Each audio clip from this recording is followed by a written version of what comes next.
science is about to change your life. I am Stephen Hawking, and I'd like to give you a glimpse of your future. Wow! In this series, 5 top scientists will investigate game-changing innovations. This is pretty mind-blowing. The shockwaves of progress are heading your way. We'll show you how you'll be safer, play harder, connect faster, live longer, see further, and get smarter. With the technology at our disposal, the possibilities are unlimited. So welcome to the science of the future.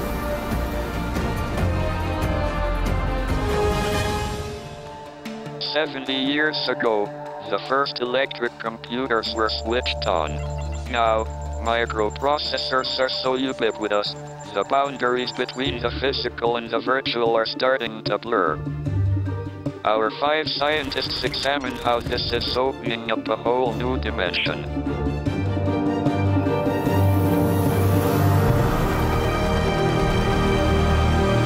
"90% of all the data in existence has been generated over just the last 2 years. A large proportion of it is video data.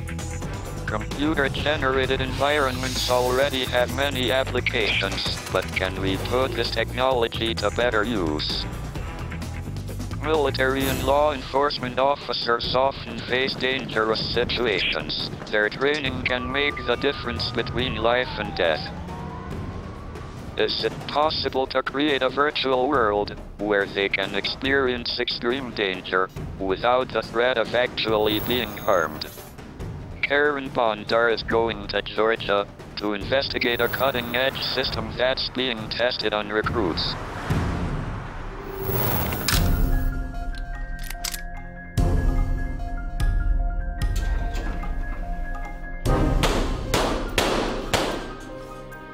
Firearms training is mandatory for any officer on the front line. But on its own, it's not enough. You need teamwork and tactical exercises too. But even after many hours of training, the only way you can really know you're ready is when you come face to face with someone who's trying to kill you. How can any tactical exercise prepare you for that? Karen is about to find out by going face to face with armed killers. This isn't a video game. It's an advanced military exercise. These guys are undergoing a new form of totally immersive combat training. When you see them out here, they're just running around an empty room. It looks very... Yeah, it's the strangest thing. Explain to me what's going on here. This is VirtSim. This is the world's most powerful, immersive simulator, where you can put up to 13 soldiers or police inside any virtual world and recreate their battlefield experience. Okay, so set the scene for me here. What are we looking at in our virtual world? We have a warehouse where a group of adversaries are basically up to no good, and our guys have to go in, clear the facility of all the bad guys. The idea is to create a virtual but lifelike environment to train our soldiers and law enforcement officers in dangerous, high-pressure situations. They are seeing the screen in front of their own eyes. Somebody's been hit. Can he tell that he's been shot? Yes, when you get shot, you get feedback. In a sense, you get a sensory muscle stimulation. This is basically allowing you to say, how are you going to react when somebody is pointing a gun at your face? Yes, and that's really a key point, is that you don't know how people react until somebody points a gun at them. And on a range, you're just shooting at targets you're not being shot back at. And you really see how people perform in a stress environment with VirtSim that you would never see normally. That's what it is. It's the stress. It's giving you that stress. It's putting you somewhere that you don't want to be. One of the reasons we started VirtSim is that almost all of the simulators in the world have always been bought and paid for pilot training. We've done a great job with planes, but yet almost all of the deaths and injuries in all of our wars have been the soldiers and people on the ground. Right. So this is the simulator for everybody else. Now I'm going to put myself in the firing line to see how well it works. Instead of the usual battle armor, I'm being fitted with a full-body motion tracking kit. So there's these little markers all over the knee pads, all over the feet. Tell me about what the significance of these are. The markers are placed in certain parts of your body so that the cameras will always be looking for those. During your live capture, there will be an avatar that's created based upon the placement of these markers. So it's going to look like me. It's going to look like you in size and dimensions. The markers reflect infrared light to 84 cameras mounted around the ceiling. They determine the position of my body and track the precise movements of my limbs, then send the info to a computer in my backpack. This visor is stereoscopic and will allow me to experience a totally 3D immersive world. The camera's capturing me, sending it to some big server system, transmitting it wirelessly back to my backpack, and that's how the virtual world will see me. Exactly. I couldn't have said it better myself.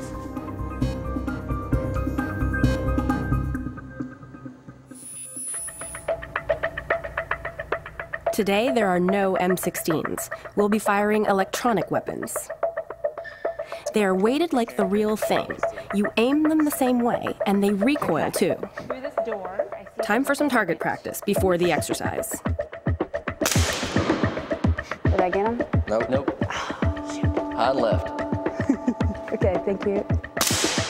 Did I get him? Nope. Not that I want to kill people, but... Oh! Good shot. This whole experience, it's completely playing with my senses, and I'm feeling like I'm there. The fact that the pistol feels so real when you're shooting it, and that everything moves where you move, it's completely real. It's messing with my mind utterly. VRT-Sim is about as close as it gets to experiencing the front line, without actually being there. Now Karen is about to feel how extreme virtual danger can be. My scenario. Armed individuals have been spotted in an apartment complex. So it's going to be a matter of you going through, clearing the building, room by room. Shots have been fired and a hostage taken. A SWAT team is sent in to assist me. Each of us has an avatar that mirrors what we do, and they can all interact with each other. Okay, Karen, follow me. Okay. Stay really close.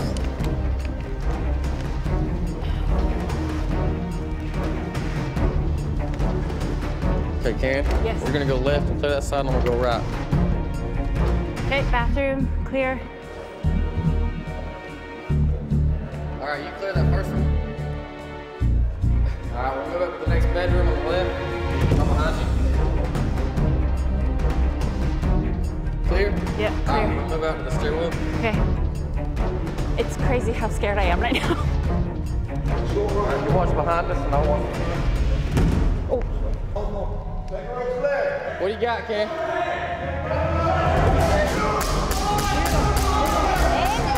And down. We got there. This hallway. Okay. Clear it. We're gonna move up to the hallway. Into this room. I'm in shock. Stay right here. 2 muscle stimulators attached to my triceps deliver a stinging electric shock to tell me I've been shot. Computer game graphics might be more advanced, but this is not a game. There are consequences. I've been shot. Dead. I've been hit.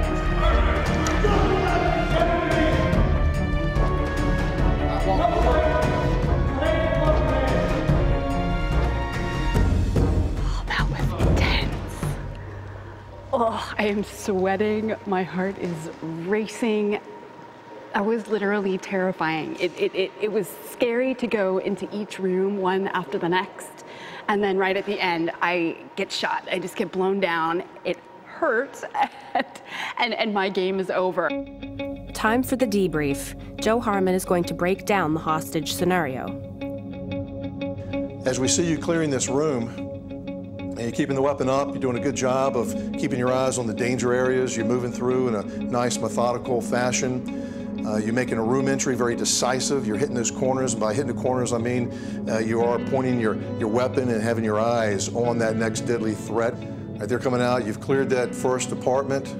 So now you're going up the stairs. How'd going up the stairs feel?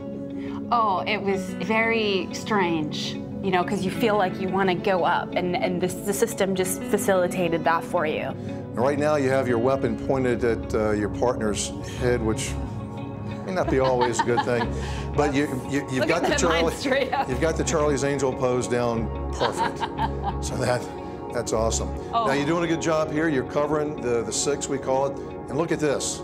Now this, I was actually amazed, as others were, that you engaged him so quick. Look at your stance. You actually got into an aggressive stance as you would in a natural fight or flight situation. And you did an awesome job, Karen. Playing back the scene like this is a primary instruction tool for combatants.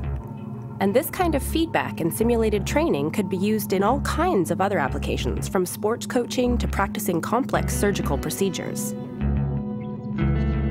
Now here's where you were shot. Do you have any inclination as to why you may have been shot first? I guess I just wasn't being careful enough. No, well, I think your mindset, you intended to be careful, but you notice where you're at in that room. Yeah. That's a very large room. Yeah. And you went deep into the center of that room a little too quick. Okay. And that opened you up to angles that you weren't prepared to cover. Virtual SWAT is an amazing tool that puts soldiers on the front lines without ever actually putting them in harm's way. Now, I'd like to see this taken even a step further with the addition of the tactile sense. Now, imagine being able to feel those walls, to actually feel rocks crunching under your boots. They're actually working on this technology, and it could be ready as early as 2015. Now, that's the digital world I would love to see. The virtual world offers any one of us the chance to escape to far-flung places we might otherwise never visit. For me, that might be to investigate a model of another galaxy on Earth with satellite navigation. We have mapped the outside world in incredible detail, but there are still huge spaces even GPS can access until now.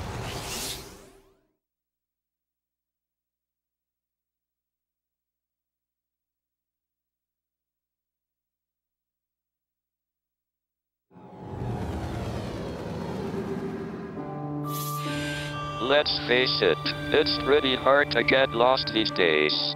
Satellite and ground-based technologies have created a vast database of constantly updating digital maps. They allow us to see exactly where we are going, using 360-degree views. But our virtual plan of the world is far from complete, because GPS and Street View cannot penetrate buildings or underground. So we still rely heavily on blueprints and architectural drawings, many of which are years out of date. Now, scientists in Baltimore are looking into how to change that. R.T. Brassard is about to orientate herself with an intriguing new invention. Like any city, the center of Baltimore is densely covered in buildings. I can use satellite navigation to find my way to any one of them, but as soon as I step inside, my digital maps become useless. But this could be about to change. At the Johns Hopkins Applied Physics Laboratory, where the idea of GPS was born over 50 years ago, another team of engineers has come up with a device that could map these hidden worlds in 3D. And I'm about to put their invention to the test. This cutting-edge mapping technology came about whilst these guys were trying to find a way of stopping their robots from getting lost. Hi. Hello. So, this is where it all started? Yeah, this is our research robot. Back in 2005, we were working with autonomous vehicles and wanted to be able to enable these vehicles to do things by themselves. And in indoor environments, you can't receive a GPS signal because the building blocks the GPS.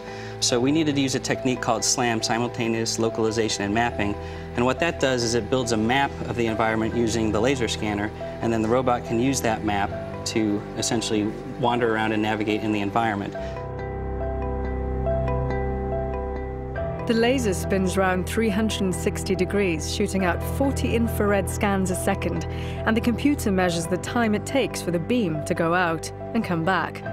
The little white dots on the screen show where the laser is hitting objects in the environment, each wall, each chair, even the two of us walking behind it, creating a real-time map around the robot, so it'll never bump into anything.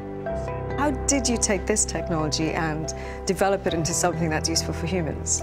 I can show you over here. We have a backpack where we took the basic premise of what we did on the robot and translated it to something that a human can carry around. The little laser's up top here. It's much smaller than the one that's on the robotic vehicle, but does the same basic functionality where it can measure the distance to walls around you, and you'll be able to see those maps form as you're walking through the area. Great. So it just goes on like a regular backpack? Right. Cool. No, it's not heavy at all. And there I am. So I'm the red dot in the middle. If I just zoom in. So it's looking similar to the robot, but it's not just the white lines with dots we were seeing before. Yeah, so this is going to pick up a lot more detail than the robot had. Unlike a robot, I can't keep the laser steady, so the guys have added motion sensors that measure the movement of the backpack to compensate for my steps. So something special we've added to the backpack now, you can push the camera button on this software and it'll bring up a picture at every position you've been at. Right. Wow, okay. And you can actually drag your finger across the screen and it'll pan around in full 360 degrees. Oh, wow. See what's in every direction. So I could do my own street maps. Yes, you could. E-Maps works well in the lab, but to be a truly versatile tool, it has to function inside all manner of structures in our man-made world. So, how will this impressive portable prototype perform in the most difficult place they can find? This is the US Coast Guard ship 10A. It's a labyrinth of narrow, winding corridors and more than 140 rooms spread over 8 decks. Encased in over 2,500 tons of steel. It's completely impenetrable to GPS signals. Right, so I'm going to put that on and try and negotiate this ship, because here it's uneven. I'll be going up steps, down steps, through doorways, so... We've got pipes and ducts and curved walls and everything, so... Which is much more of a challenge than what the robot was doing, right? Okay. Right. What's most extraordinary about this little backpack is the accuracy. Every intricate detail of the cabins and corridors is recorded and measured. The precision is incredible, and all done in the time it takes to walk around the ship. The map looks great, actually. I've been going through, you can see this is really restricted passage. It's like a maze, this ship.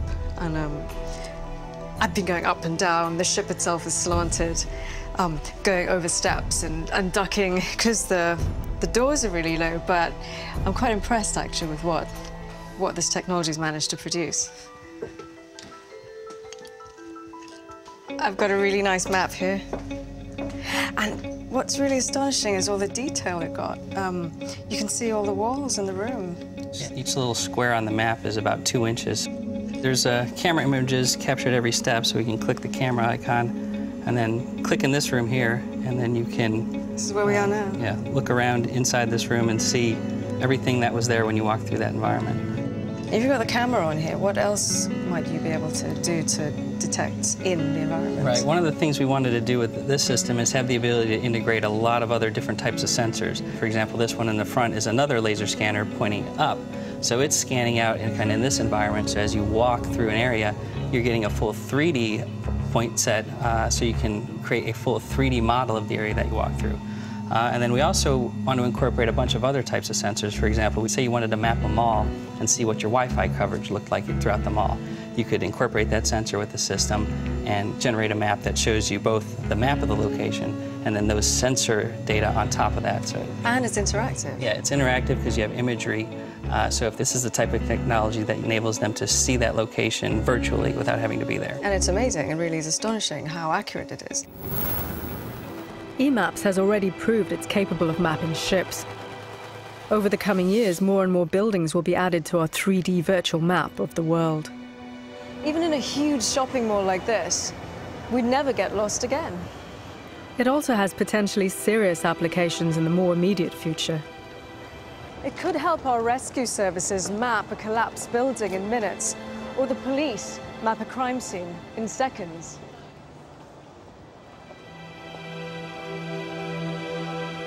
There is more data being shared across the world every second today than was stored throughout the internet 20 years ago. With this colossal digital capability, one idea is to create things in the virtual world, and then bring them to life in the real world. And I mean actually bring them to life. It's a field that could deliver incredible benefits.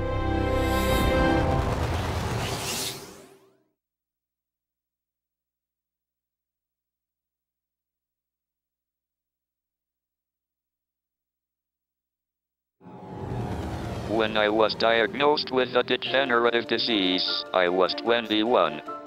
Doctors thought I might not survive more than 2 years. Thankfully, I'm still here. A similar prognosis is often faced by people with organ failure. But now, radical forward thinking is offering hope for the future. Replacement body parts to order. A team of scientists in California believe that if you can design them on a computer, you should be able to print them out. Daniel Kraft investigates if there's life in this idea. One of the most exciting technologies to explode into our everyday world is that of 3D printing. It works on the same principle as your 2D printer at home. But instead of words, the machine can read a three-dimensional design and lay down successive layers of liquid, powder, or sheet material to create almost any shape that can be designed on a computer. In fact, I'm even wearing a 3D printed belt, a single print, and I was scanned by a Kinect and have a version of me, mini-me. Now developers are trying to apply extreme 3D printing to a big problem. In the United States, an average of 18 people die each day. Waiting for organ transplants that don't arrive. There's an organ shortage. I know as a physician that even when organs become available, we need to rush to go and harvest those organs and bring them back for transplantation. What if there was another way to merge science and tissue engineering to make personalized organs available for a patient anytime they needed them and based on their own body? Sounds like science fiction, but here at Organovo, they're pioneering a way to build human tissue by printing it, cell by cell.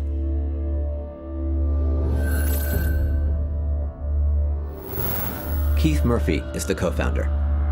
So Keith, do you envision an era where we're printing our own personalized organs? Now, we're not quite at the point where we can make full organs, but we can make smaller tissues. We already make blood vessels, for example, and we've already taken stem cells from an individual patient from their fat tissue and built a full blood vessel from that one source of cells. So how do you build a living blood vessel? The process is remarkably similar to printing my snazzy belt. First, scientists like Vivian design a virtual shape of the tissue they want to print.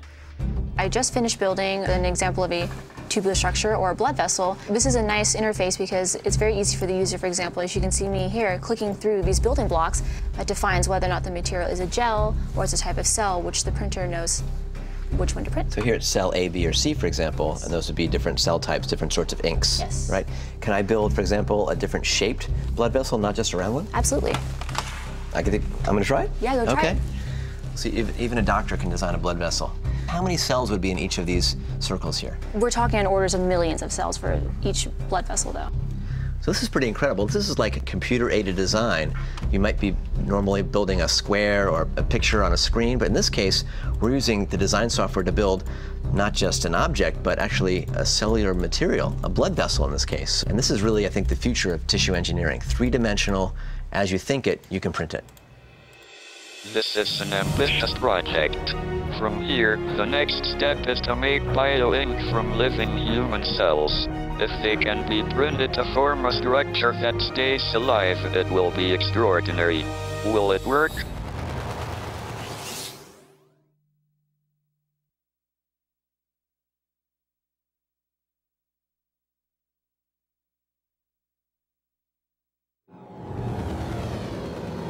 "3D printing live human cells has been on the medical agenda for about 10 years.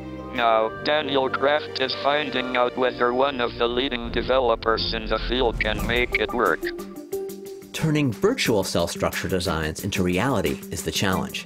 First, you need the raw materials, the bio-ink for the printer. In this case, human liver cells, which remarkably are similar in size to the droplets of ink in an inkjet printer. For this test, we're going to print a mini liver. It will be just 0.5 millimeter deep and 4 millimeters across, but can perform most functions of the real thing. Hi, Vivian. So we've got the printer here. I see 2 different cartridges. What's in the cartridges? So if you look at this cartridge here, we actually have liver source cells, and in this one here, we have cells that make up a lot of supporting material. The principle of the bioprinter is similar to how an inkjet printer produces words. Following the computer design, the 3D printer creates sheets of cell-friendly biopaper made from collagen or gelatin to temporarily hold the cells in place. Then, it prints the living cell clusters onto the biopaper drop by drop. Each drop of this bioink is approximately 250 micrometers wide, fractionally bigger than a strand of human hair. Pinpoint accuracy is essential. That's one of the great powerful things about 3D printing is that we have the ability to control exactly where the cells go. So just like we said, we can put them exactly where we want to go, and then we're relying on them to do what they know how to do and form tissues. That's one of the amazing things about this process. Once the cells are in place, nature takes over. Kept alive in incubators, the cell clusters begin to fuse to each other, creating more complex tissue structures. We can see tissues that we actually printed yesterday that have been incubating overnight. So from print to incubation to culture in 24 hours. So this is now ready to go for toxicology studies or beyond. The question is, how close a match is the printed tissue? I'm taking a cross-section of human liver to make a comparison. It's very delicate, thin material.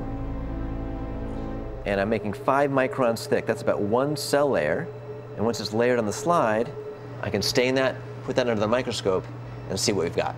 So I'm holding a slide of human liver, a thin section that's stained, and you can appreciate the complexity of the liver, which is the major organ in our body which detoxifies our blood. Organovo has printed out human liver cells as well. Human liver, 3-dimensionally printed from stem cells. We'll need a microscope to check the results. How does this compare to a normal human liver? It would look about the same? Yeah, that's right. So the tissue is highly viable. The cells are happy, they're healthy, they're well organized, and we can do that all exactly in an automated computer-generated process. The success of 3D bioprinting means that these liver cells can already be used in scientific research to test drugs and study diseases. And because the tissue will have the same DNA as the donor, these tests can be tailored for individual patients, a major breakthrough in medicine. So Keith, where do you see this coming together in the future? Well, in the far future, the hope for this technology is that we can take a patient's own cells, take them to a central location where we can build them an organ for eventual transplant. So it's an exciting age for the future of medicine. It's this convergence of 3D printing, tissue engineering, computer-aided design, genomics, all integrating and coming together to enable us to build new organs, new tissues in new, powerful, impactful ways. That's right. They've set 2015 as a date to begin tissue graft trials in humans. With bioprinted liver tissue a reality, this thought-provoking field is advancing rapidly. Clearly there is a long way to go before whole organs like the kidney could be printed. I hope that doesn't remain a fantasy. But of course a world of fantasy is evolving just as fast as any other, and I've heard whispers of a virtual reality entertainment system so immersive, it makes you react like you're really there.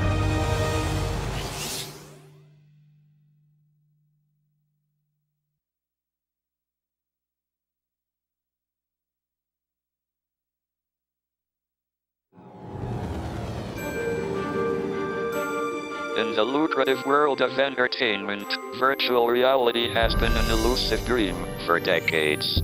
Frankly, it's been disappointing.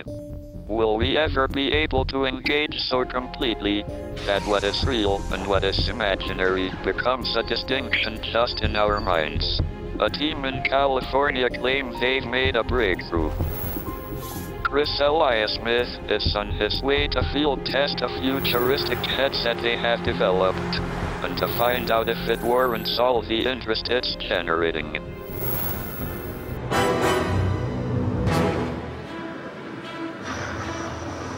When I was a kid, virtual reality was going to open the door to any universe I could imagine.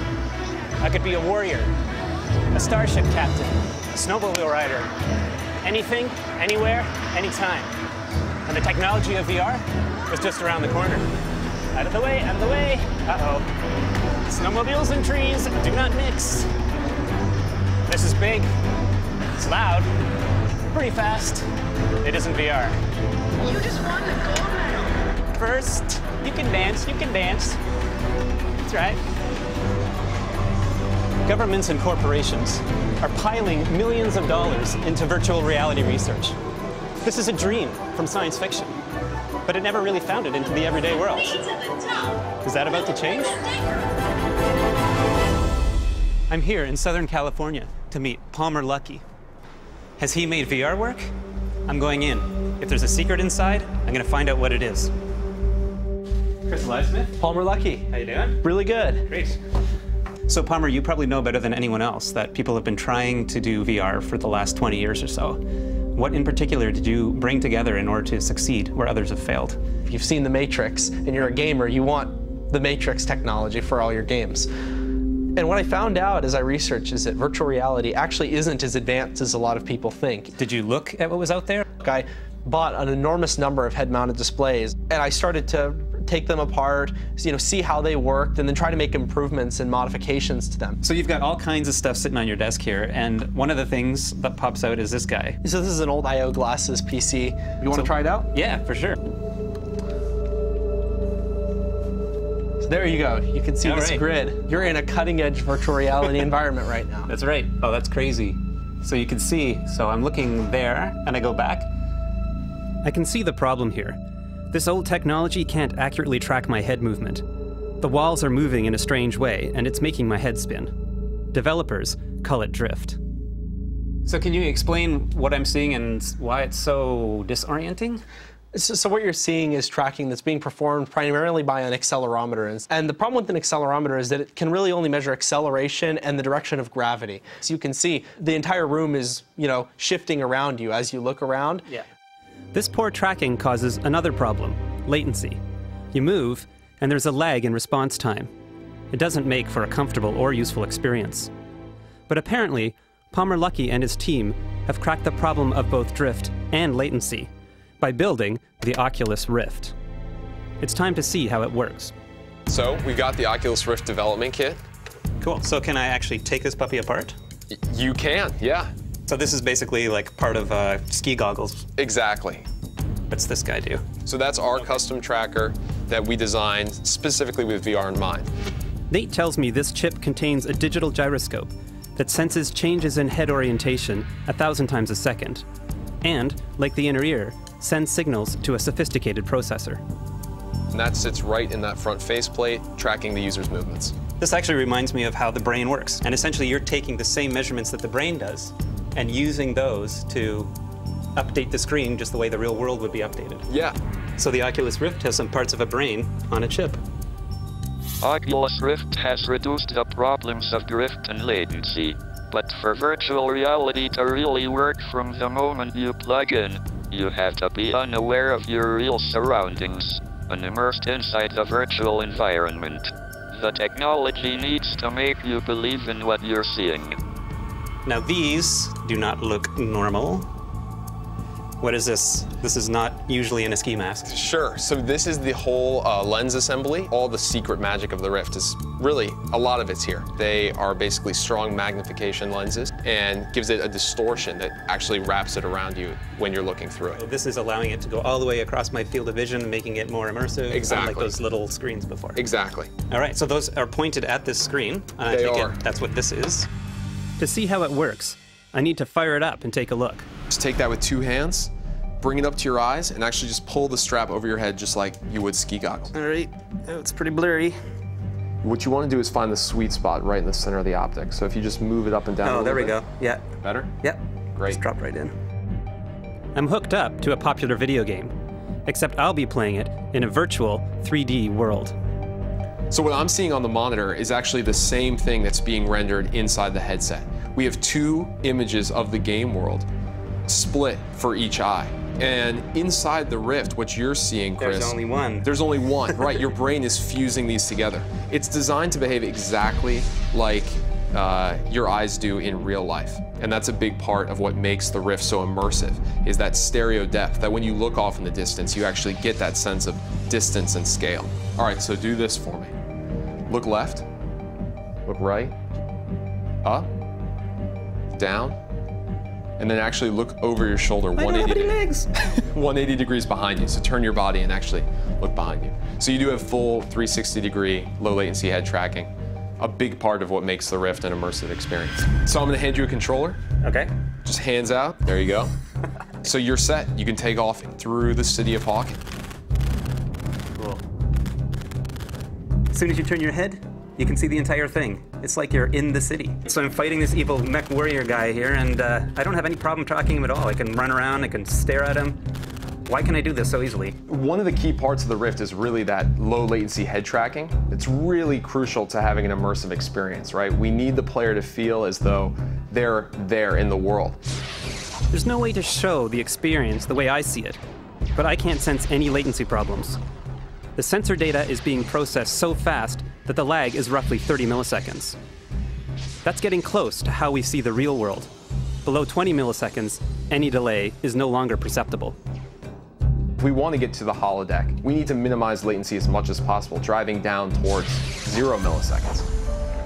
So, give me your initial impressions. This is like I'm there. You know what's, yeah, as soon as you start to fall, it goes right to your vestibular system. There's the neuroscientist in me. I really feel like I'm falling. That's wicked. That's what the Rift's all about, letting players step inside the game and experience it. Welcome back. Wow. Sorry I made it all sweaty. No, that's fine. Your body in VR really reacts the way it would to real life. So that sense of falling gives you a little bit of fear, a little panic-inducing. Your heartbeat starts to go up, and you sweat. You're right. It's hard to describe. Words escape me. That's the reaction we like. Very impressive.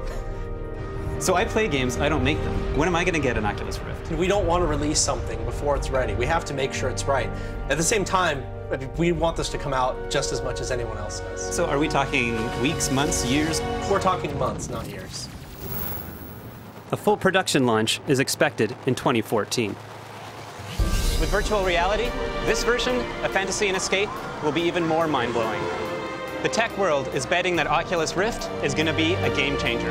As processing power increases, VR is bound to improve.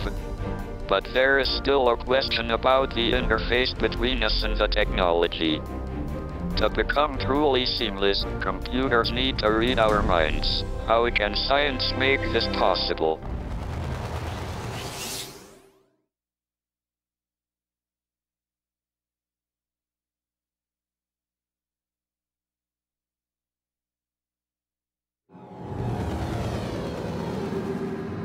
Convergence between the real and digital worlds will one day be so profound, it could be a defining force that helps shape our future. Today, interaction is limited by our physical selves and the devices we use. I would like to see a time when it's not. That would be a truly liberating revolution, but could it happen? Jim Al-Khalili is in the Netherlands to find the answer. Imagine if one day we could interact with our technology and with each other using nothing more than the power of thought. Morning. Devices like this could become a distant memory. But is it possible to control machines directly with our minds? Neuroscientists at Maastricht University are going to show Jim how far their experiments in this area have come. The driving force behind this project is Bettina Sorger. She's developed a system that can translate 3 types of mental activity, reading, arithmetic, and visualizing images, into letters of the alphabet. There are always several brain regions involved in a particular mental task. For example, when you perform a motor imagery task. Motor means I'm moving my hand. Then quite a lot of areas are active. But this set of regions involved will be different for another task. For example, mental calculation. So doing my times table. Yeah, and for a third task, for example, in a speech, you just recite a poem, you know by heart. There will be a third network of brain regions involved. So different mental tasks activate combinations of different regions in the brain. So here, Jim, you see a 3D representation of the brain, and the colored areas are regions that are active during the performance of a mental task. Is it possible to have a look at a single slice? Yes. Just to see where the different parts light up? Okay. So here you see, for example, the 2 areas that within that slice are active when the subject performs motor imagery. So this is drawing a picture. Exactly. They light up. Yes, so these areas need energy, they need oxygen, and this is what we measure with our MRI system. Bettina has created software that reads our software. Functional MRI is not new. So what is it that you do that's so new and different? What we tried is to adapt the technology and to use the knowledge we have about a brain to build a so-called brain-computer interface, which will allow you to type letters by the means of your brain. Wow, so my brain directly hooked to the computer without any typing or using a mouse? Yes, without any behavior that we can see, just by using your thoughts. Using an fMRI scanner, her program detects each separate mental task over a set time period and ascribes the brain activity to different letters of the alphabet. I want to check this out, but first I need to learn how to talk machine. Time to go back to school. So in order to guide you through the letter encoding, we have a visual display. We can differentiate these by the tasks. 7, 14. Now you stop, you wait until the whole bars are gone. The theory is, if I want to say the letter A, I have to draw a picture in my mind while the letter A is lit up on the screen. Ingenious. I think I'm ready for the real thing now. I think so too. Good, let's go. Can this really work? It seems like an awful lot of trouble just to type a letter of the alphabet. Okay, Jim, we will start soon, okay? You can already get prepared. Well, this feels rather strange. I've been told I can't move at all, and I've just got an itch on the end of my nose. My whole world is now shrunk down to what I can see in front of me, which is basically a monitor that I'm going to be looking at and reading from. Okay, Jim, now I would like to ask you the question, and my question is, where did you spend your most recent vacation? Okay, then. So, if I draw a shape in my mind, the scanner should pick up the activity of the specific brain regions for that task. It should then hopefully recognize this as the signal for a particular letter, in this case, H. This looks normal. Okay, yes, okay. At the H, he has quite strong responses. That's good. And then the last letter is also correct. So 1, 2, 3, 4, 5 letters out of the 7. Okay, Jim, I think you have been to Hawaii. She's right. Extraordinary. I've just had my thoughts read by a computer. Okay, how did I do then? You did a great job. Come here, I show you your results. So here you see the first letter option, so this is the first row. Second row shows the second letter option, and so on. So here the first character was a H, first letter option. The second letter here, you see the decoder went for B instead of A, but A is already the second letter choice, so it's also very good. The other two letters correct as well. This here is again the second letter choice correct, and the last one is also correct. So basically 5 out of 7 possibilities were correct at the first letter option. And then there will be software that guesses that Exactly. to make sense, Yeah. the word had to be Hawaii. Yeah. That is incredible. It really did read my mind. Yeah, you did a great job. Now, when do you think this technology might be more readily available? We will try to transfer this system to a mobile technology, and I think we can expect in the next 5 to 10 years. And will there come a time where someone can sit in front of a computer, but instead of having a keyboard, they put on a helmet and think directly commands? This might be an option for someone who has no other possibilities. And right. Yeah, but you never know what happens. So this is now the state of the art, and we will improve it. We will see how far we come. It's still quite literally mind-blowing. The digital domain is fundamentally changing the way we see our world. There may always be a literal boundary between the virtual and the real, but in the future we may no longer be able to tell which side we are on. The distinction between what is actually there and what is not may eventually become irrelevant. And, since we haven't cracked time travel yet, I have run out of time. Thank you for watching.